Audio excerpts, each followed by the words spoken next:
ini saya bagikan informasinya khusus buat teman-teman yang pendengar di ataupun subscriber dan viewer di channel Belajar Gak Cuma Sekali ini, bagaimana saya memproduksi konten-konten video dan untuk saya upload di channel YouTube ini. Nah,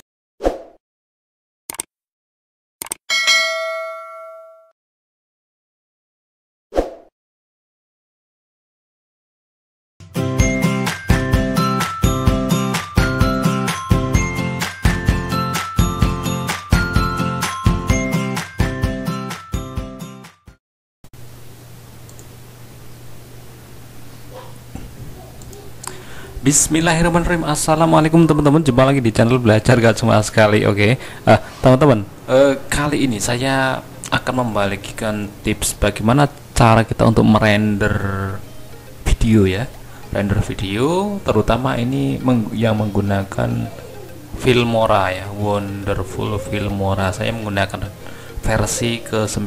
Jadi banyak teman-teman yang mengeluhkan setiap kali saya edit video kemudian saya render itu outputnya sangat besar sekali ya. Jadi misalkan ini ya, misalkan ini outputnya ini kan 12 menit ya, 12 menit itu kalau diekspor maka nanti jadinya berapa ini, 753 mega. Nah, ini cukup besar untuk kapasitas video dengan ukuran 12 menit. Ini juga menghabiskan kuota kalau kita tidak tahu bagaimana cara editnya supaya tampak lebih ringan ya.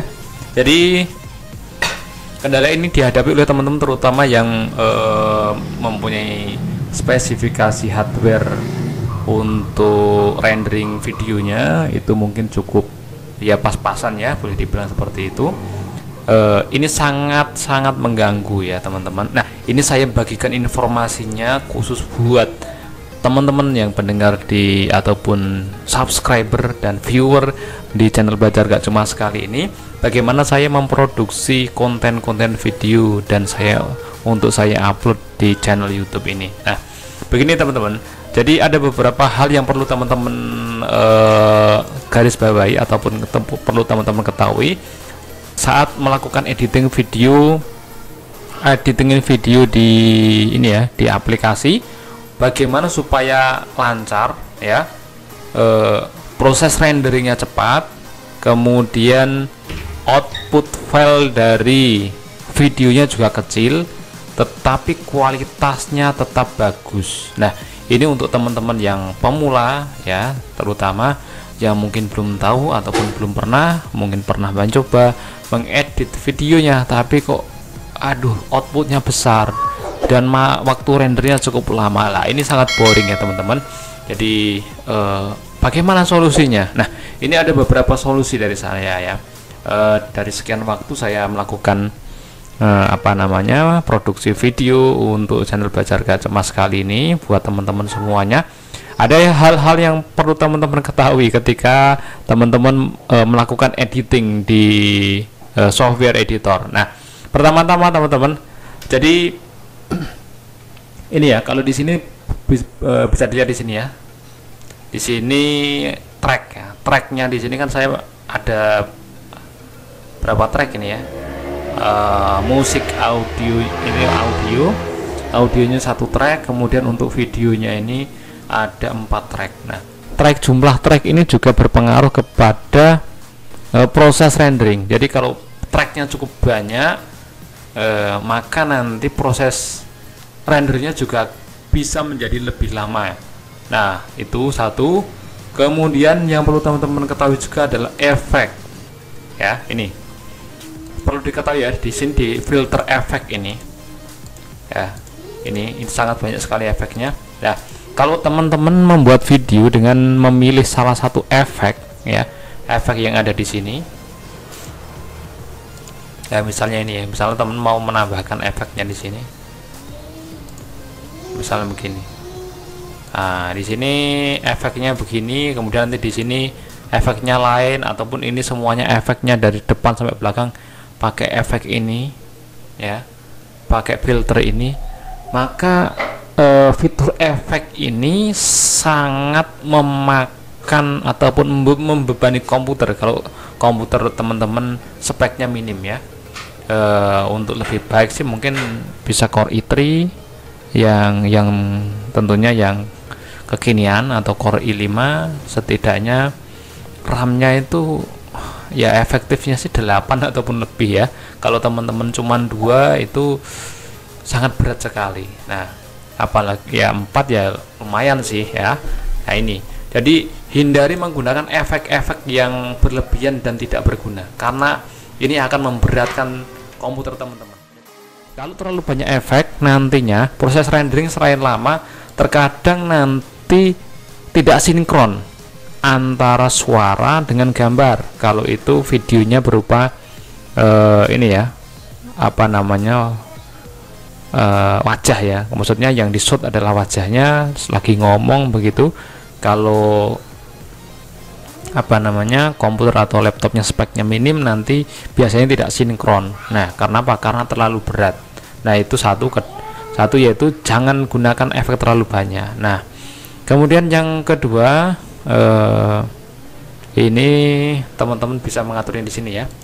Nah, semuanya ini. Nah, yang terpenting itu adalah kita mengatur output saat kita melakukan ekspor video ya, ekspor video. Nah, teman-teman bisa pilih di sini settingan utama ya. Selain yang pertama efek, jangan terlalu banyak efek. Kemudian selanjutnya adalah settingan pada bagian ekspor. Nah, di bagian setting ya, setting ini, nah biasanya saya memilih formatnya MP4 ya. MP4 ini bukan YouTube, bukan ini YouTube. Kalau YouTube ini auto ya, auto upload. Nah, saya biasanya pakai ini, MP4.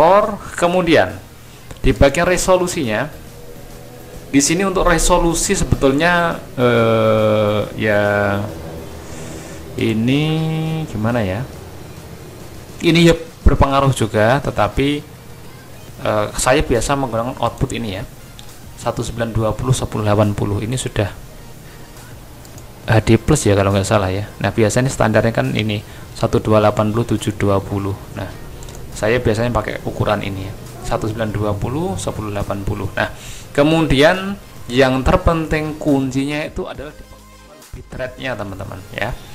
Bisa teman-teman lihat di sini ya. Ini outputnya. Ini kalau kita lihat di sini dengan bitrate sebesar 8000 kbps, ini output size-nya itu adalah 753 mega sekitar itu, dengan durasi 13 menit kurang sedikit. Nah, bisa teman-teman lihat di sini. Nah, saya terbiasa ataupun biasanya menggunakan bitrate itu hanya 2000 kbps saja. Pengalaman saya hampir semua video di channel saya ini, bisa teman-teman lihat ya, menggunakan bitrate hanya 2000 kbps saja. Dan menurut saya itu sudah cukup untuk dinikmati. Maksudnya sudah cukup jelas untuk dilihat, untuk ya, untuk memandu lah ya, apabila ada tutorial dan sebagainya. Detail dari gambarnya sudah cukup jelas. Nah, untuk sampelnya saya 44 ini ya, bitrate audio, ini khusus audionya sebetulnya 128 itu sudah cukup ya. Kalau mau saya pakai 192 juga tidak masalah, itu untuk audionya. Nah, jadi intinya di sini bisa teman-teman lihat di sini, ketika saya klik OK, maka di sini dari 700 itu tinggal menjadi 200 MB saja. Benar ya? Ya, ini misalnya jadi 4000 ya. Maka menjadi 385. Oke. Nah, jadi saya sarankan untuk teman-teman ya, jadi kalau bukan apa namanya, teman-teman tidak mengedit untuk movie ya, untuk membuat movie yang ya apa namanya, movie ataupun video klip, saya rasa di angka 2000 itu sudah cukup sih untuk panduan-panduan tutorial dan sebagainya.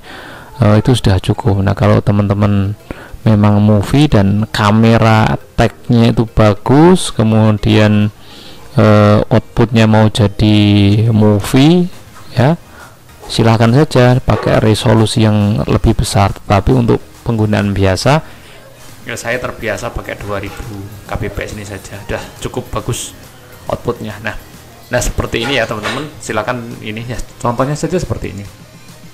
Nah ini di sini bisa teman-teman lihat di optimasinya ya, time remaining optimasinya. Nah video sepanjang 12 menit 13 menit ya, ini akan diselesaikan dalam waktu 10 menit ya, diselesaikan dalam waktu 10 menit, berarti ini cukup normal, maksudnya 1 mega 1 menit itu sudah cukup normal. Nah coba saya cancel ya. Nah ini standar ya.